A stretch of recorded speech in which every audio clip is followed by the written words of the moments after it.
அஹ், என்ன தன்ஷிகா, எனக்கு ஒன்றும் புரியல. நீ என்ன சொல்ற?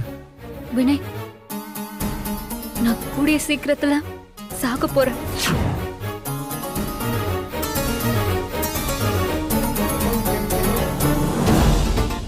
என்ன தன்ஷிகா, என்ன சொல்ற?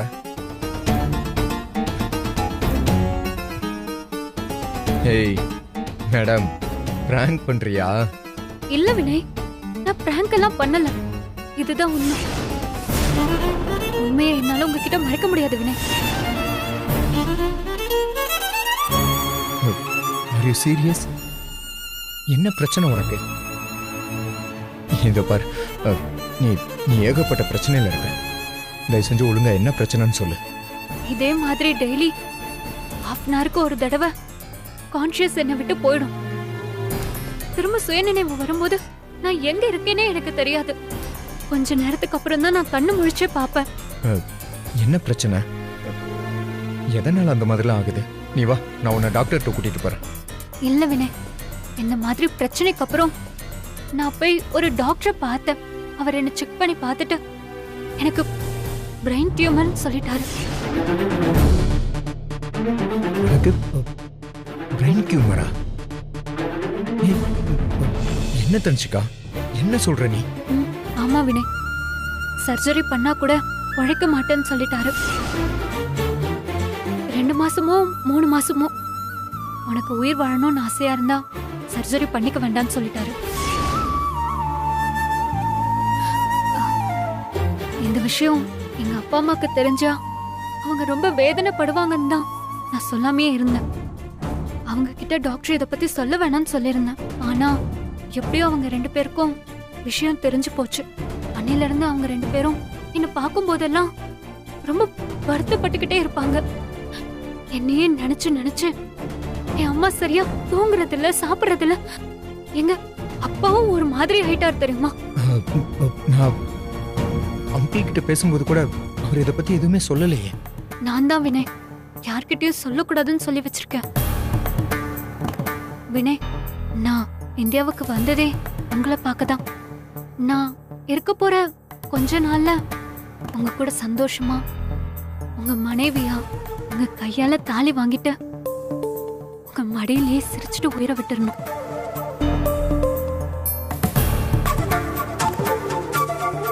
இங்க வந்ததுக்கு அப்புறம் தான் எனக்கு தெரிஞ்சது உங்களுக்கு அழகான மனைவி, அன்பான குழந்தை இருக்குன்னு நான் புரிஞ்சுக்கிட்டேன்.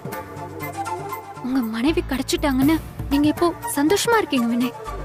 அது மட்டும் இல்ல, உங்களுக்கு ஏத்த பொண்ணு உங்க பொண்டாட்டி மட்டும்தான். அதுல எனக்கு எந்த சந்தேகமும் கிடையாது. நீங்க மித்ரா கூட சந்தோஷமா இருங்க. உங்க குடும்பத்தை கெடுக்க நான் விரும்பல. வினய், கடைசி காலத்துல உங்க கூட கொஞ்ச நாள் இல்ல ஒரு 10-15 நாள் இல்ல என் விசா முடிகிற வரைக்கும் ஆச்சு உங்க கூட நான் இருக்கணும்னு ஆசைப்படுறேன். ப்ளீஸ் வினய், எனக்கு இந்த ஒரு வாய்ப்பு மட்டும் கொடுங்களேன். என்ன தன்ஷிகா, என்னென்னமோ சொல்ற? அதெல்லாம் ஒரு பக்கம் இருக்கட்டும். முதல்ல உன்னோட வியாதியை குணப்படுத்த முடியுமான்னு இங்க இருக்க யாராவது ஒரு பிரெயின் ஸ்பெஷலிஸ்ட் கிட்ட போய் நம்ம செக் பண்ணிக்கலாம். வா, நம்ம போலாம். இல்ல வினய், என்னால முடியாது. அமெரிக்கால இருக்க one of the best neurologist doctor அவர்கிட்டயே பார்த்துட்டேன். எங்க அப்பா கூட எவ்வளவோ முயற்சி பண்ணி பார்த்துட்டாரு. ஆனா எல்லா டாக்டர்ஸும் ஒரே பதில் தான் சொல்றாங்க.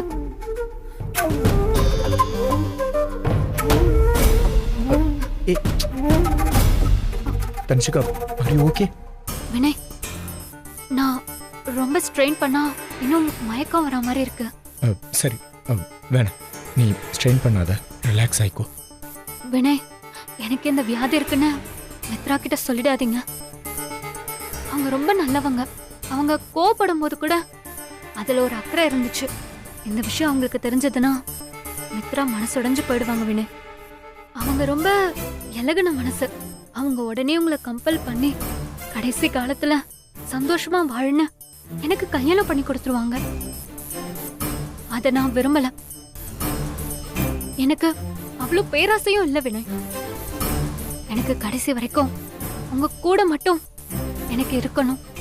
அதுக்கு மித்ரா அனுமதி கொடுத்தா எனக்கு அதுவே ஒரு பெரிய சந்தோஷம். தனுஷிகா, உன் நிலைமை யாருக்குமே வரக்கூடாது. இங்க பாரு, இங்க பாரு தனுஷிகா, இன்னும் 10-15 நாள் இல்ல. உனக்கு எத்தனை நாள் என் கூட இருக்கணுமோ நீ இரு. உனக்கு என்னெல்லாம் ஆசையோ அதெல்லாம் என்கிட்ட கேளு. உனக்காக நான் கண்டிப்பா பண்ணித்தரேன். இது சத்தியம் தனுஷிகா.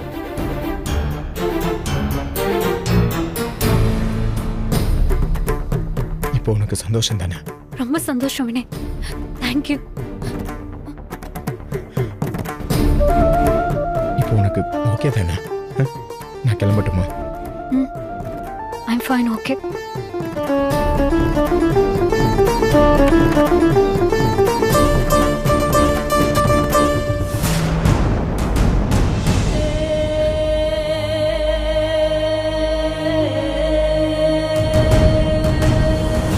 பாவம் வினய், நம்பிட்டான். சத்தியமா பண்ணிட்டான். இவ்வளவு அப்பாவியா இருக்கே வினய். நான் பண்ண இந்த டிராமாவை கூட உன்னால கண்டுபிடிக்க முடியல. இது ஒண்ணு போதும். உன் முழு சம்மதத்தோட, ஏன் அந்த மித்ராவோட சம்மதத்தோடையும் நான் உன்னை அடைய போறேன்.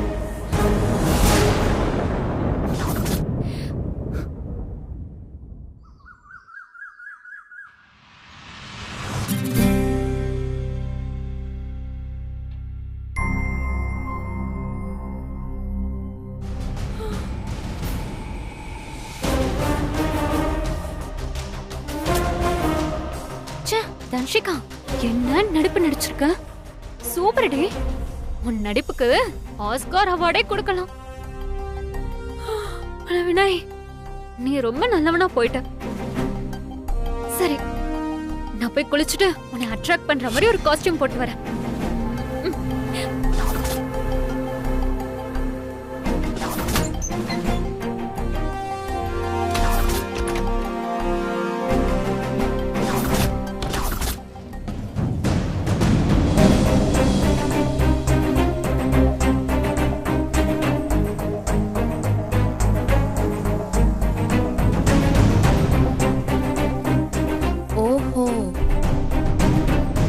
ஊருக்கு கிளம்புறதுக்கு ரெடி ஆயிட்டு இருக்கியா?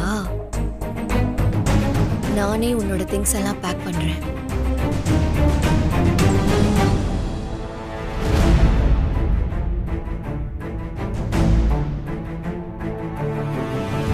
மித்ரா, என்ன பண்ணிட்டு இருக்க?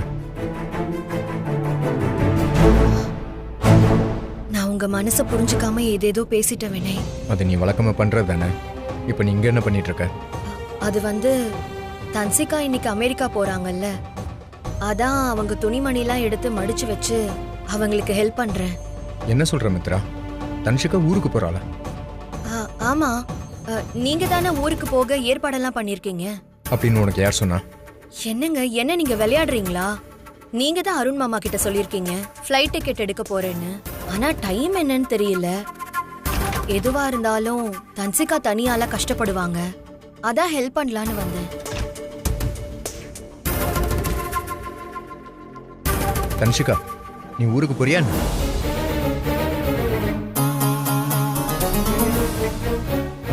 இல்ல மித்ரா, தன்ஷிகா ஊருக்குலாம் போகல. இங்கதான் 10-15 நாள் இருக்க போறா.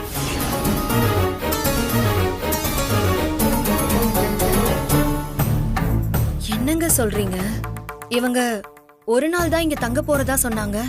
நீங்களும் ஃப்ளைட் டிக்கெட் போடுறதுக்கு ஏற்பாடெல்லாம் பண்ணீங்க. இப்போ என்னன்னா 10-15 நாள் தங்க போறதா சொல்றீங்க. எனக்கு ஒன்னும் புரியலங்க. இல்ல மித்ரா, அவ இங்கதான் இருக்க போறா. யூஎஸ்லாம் போகல. டிக்கெட் போடுறதுக்கும் எந்த அவசியமும் வரல. அவ இங்க இருக்கணும்னு ஆசைப்பட்டா இருந்துட்டு போட்டுமே. ஏன் தன்சிகா, ஒரு நாள் தானே தங்க போறதா சொன்னீங்க, இப்போ இங்கே தங்க போறேன்னு சொல்றீங்க? அதுக்கு என்ன காரணம்னு நான் தெரிஞ்சுக்கலாமா? சொல்லுங்க. அது இப்ப என்ன மித்ரா, நான் தான் உங்ககிட்ட சொல்லிக்கிட்டு இருக்கேன்ல. அது என்ன நம்பாம அங்க தனியா விசாரணை பண்ணிக்கிட்டு இருக்க. இப்போ ஏங்க இவ்ளோ கோவப்படுறீங்க? நீங்க எல்லாரும் இவங்க ஒரு நாள் தான் இருக்க போறதா சொன்னீங்க. ஆமா சொன்னாங்கதான். இப்ப இங்க இருக்கணும்னு ஆசைப்படுறா. இதுல உனக்கு என்ன பிரச்சனை? இங்க பாரு மித்ரா, நீ இந்த வீட்டு மருமக தான். அதுக்காக எல்லா விஷயத்திலையும் அதிகாரம் பண்ணக்கூடாது, புரியுதா? சரிங்க, இவங்க இங்கே இருக்கட்டும். ஆனா என்ன காரணம்னு தெரிஞ்சுக்க கூடாதா? நீ தெரிஞ்சுக்க வேண்டிய அவசியமே இல்லைன்னு தான் நான் சொல்றேன். திரும்ப திரும்ப அதையே பேசி என் ஜவ்வு மாதிரி இழுத்துக்கிட்டு இருக்க. போ, முதல்ல வேற வேலை இருந்தா போய் பாரு. போன்னு சொல்றேன்ல, போ. அட போ. தனிஷிகா, நீ எதை பத்தியும் கவலைப்படாத. நீ உன் சந்தோஷத்தை மட்டும் பாரு. யாரு என்ன சொன்னாலும் அதை பத்தி நீ கவலையே படாத. இல்ல வினய், என்னால உங்க 2 பேருக்குள்ள ப்ராப்ளம் வருதுல்ல, அதனாலதான் நான் யோசிக்கிறேன். அப்படிலாம் ஒண்ணுமே இல்லை. நீ அதை பத்திலாம் எதுவும் யோசிக்காத. நீ ஹாப்பியா இரு. ஆக்சுவலா நான் இங்க வந்ததே உனக்கு ஏதாவது வேணுமான்னு கேட்கதான். தனிஷிகா, நீ எப்பவும் போல ரொம்ப ஹாப்பியா இரு.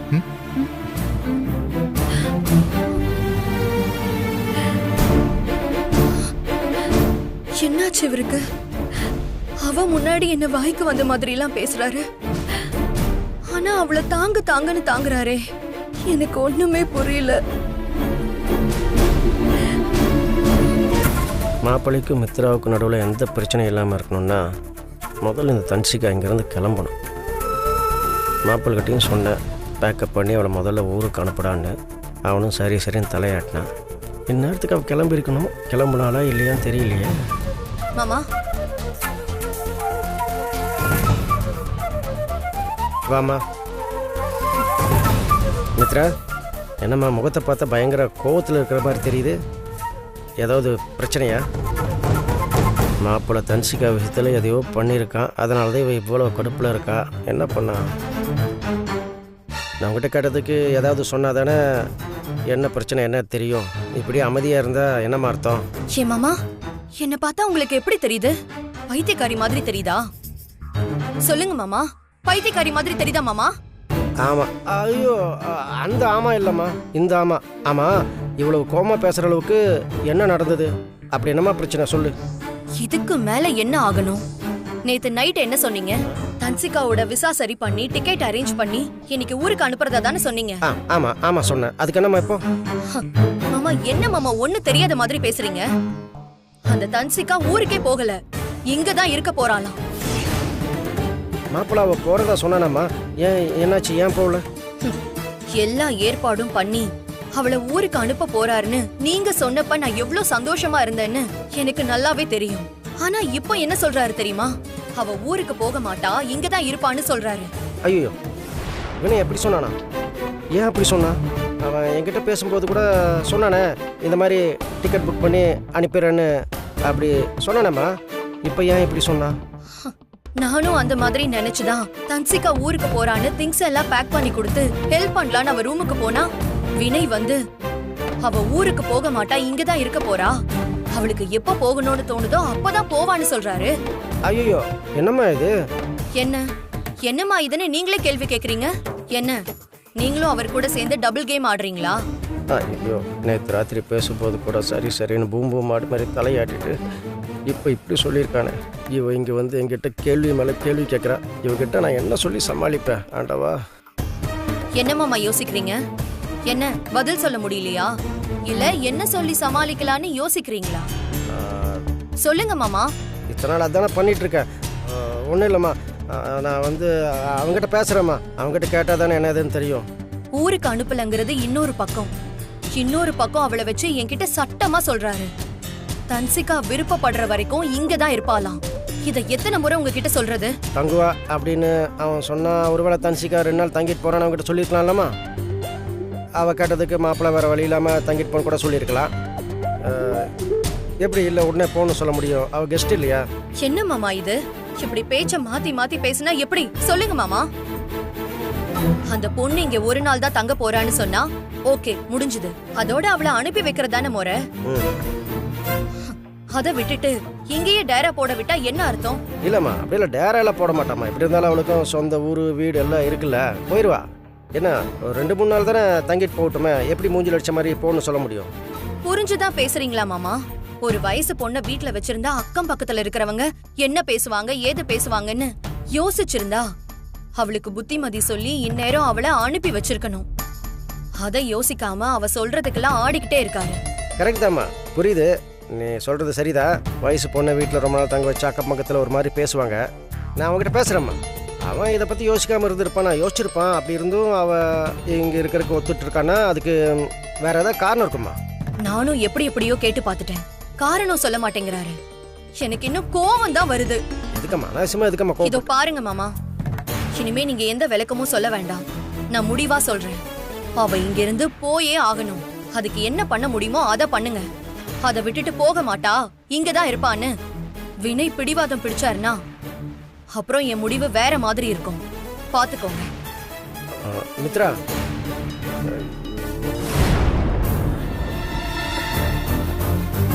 மாப்பிள, டேய் மாப்பிள, ஏன்டா இப்படி பண்ற?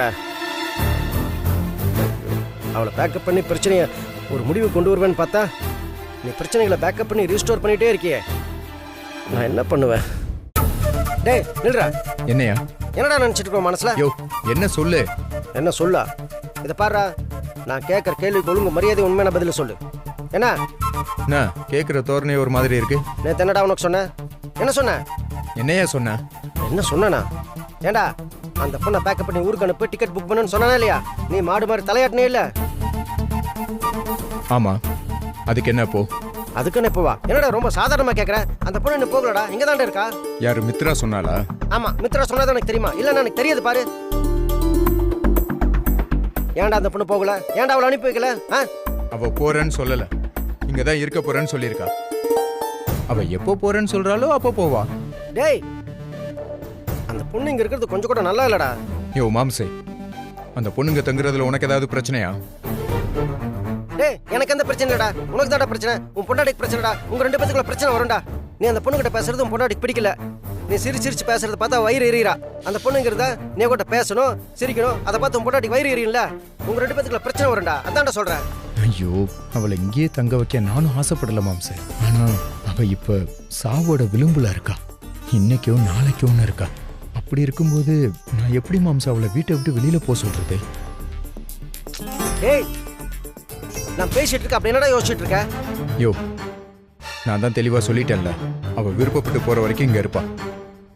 தன்ஷிகா இங்க இருக்கிற வரைக்கும் இந்த வீட்டுல எந்த பிரச்சனையும் வராம நான் பாத்துக்கிறேன்.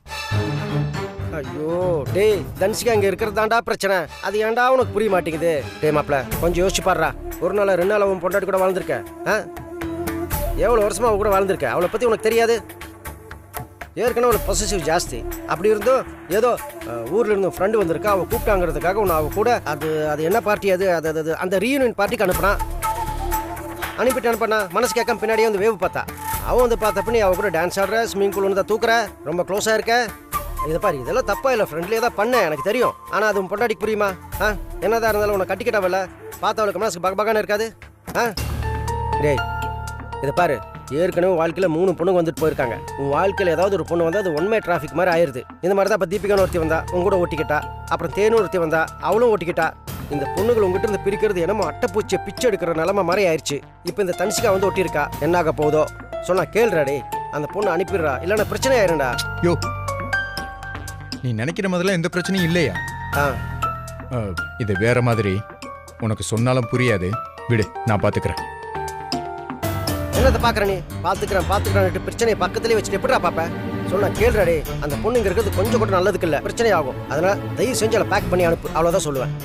இல்ல மாம்சே, நான் என்ன சொல்ல? டேய் என்னடா என்ன லொல்லான்னுட்டு அனுப்புடா. திரும்ப சொல்ல ஏதோ சொல்லிட்டு இருக்க. அந்த பொண்ணு உடனே அனுப்புற வழியை பாரு. மாம்சே என்ன சொல்லி ஆஃப் பண்றது? விட மாட்டேங்கிறாரு. மறுபடியும் யோசிக்க ஆரம்பிச்சிட்டான். யோ, இப்ப என்ன? அவன் இந்த வீட்டுல இருக்க கூடாது. ஆமா, அந்த பொண்ணு இங்க இருக்க கூடாது. முதல்ல அவளை அனுப்பு, அவ்வளவுதான். யோ, இங்கதான் அவன் தங்குவான். யார் இருக்கணும் யார் போகணும் நான் தான் முடிவு பண்ணணும். தன்ஷிகா விஷயத்துல யாரும் தலையிடக்கூடாது, புரியுதா? இங்க பாரு மாம்சே, மித்ரா அந்த வீட்டுக்கு மருமகளா இருக்கலாம், ஆனால் அதிகாரம் ஃபுல்லா என் கையில தான் இருக்கு. இனிமே யாராவது தன்ஷிகா விஷயத்தை பத்தி இல்ல அவ ஊருக்கு போறதை பத்தி யாராவது பேசுனீங்கன்னா வேற மாதிரி ஆயிரும், சொல்லிட்டேன். தலு.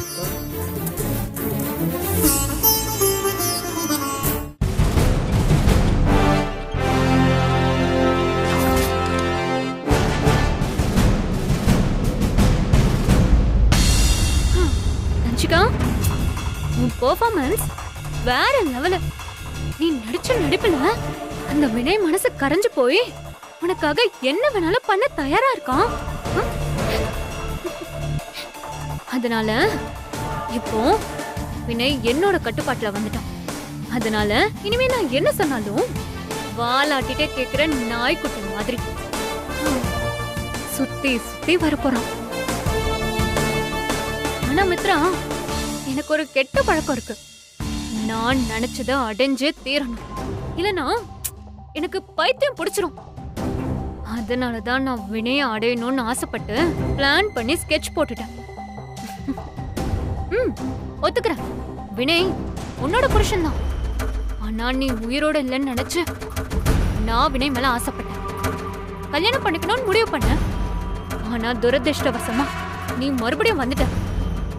அதுக்கு நான் ஒன்னும் பண்ண முடியாது. உனக்காக என்னோட வினையை நான் விட்டு கொடுக்கவும் முடியாது. மித்ரா, இனிமே நான் இங்க இருக்கிற ஒவ்வொரு நாளும் உனக்கும் வினைக்கும் பிரச்சனையை இழுத்து விட்டுக்கிட்டே இருப்பேன். உங்க 2 பேருக்கும் இருக்கிற இடைவெளி அதிகமாகிட்டே இருக்கும். நீயே வினய் வேண்டான்னு உன் குழந்தைய தூக்கிட்டு ஓடுற நிலைமை வரும். இப்பத்துல இருந்து என்னோட கேம ஸ்டார்ட் பண்ண போறேன்.